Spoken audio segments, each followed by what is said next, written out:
Hi and welcome back to MyExcelOnline.com. Today we are going to show you how to log out of Microsoft OneDrive. Also, we will have some additional training options for you at the end of this video, so stick around for that. So if you have OneDrive on your computer, usually it's one of your startup icons. So if I go down to my taskbar here and I click this up arrow, I can see the OneDrive icon right here. So if I click on that and I go up to settings and click on the top option for settings, I will be brought to my settings for OneDrive. So if I click on account, I can click this link right here to unlink this PC.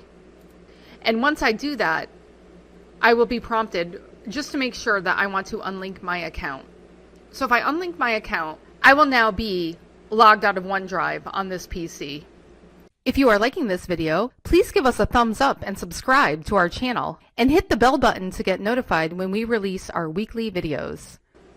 We go into this a little bit more in detail, as well as some troubleshooting tips out on our blog, and I'm going to include a link to that blog entry in the description below on YouTube if you would like to go there and learn more.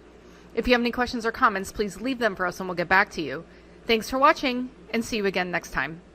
If you want to learn more about Microsoft Excel and Office, join our Academy online course and access more than 1,000 video training tutorials so that you can advance your level and get the promotions, pay raises, or new jobs. The link to join our Academy online course is in the description. If you like this video, subscribe to our YouTube channel. And if you're really serious about advancing your Microsoft Excel skills so you can stand out from the crowd and get the jobs, promotions and pay rises that you deserve, then click up here and join our Academy online course today.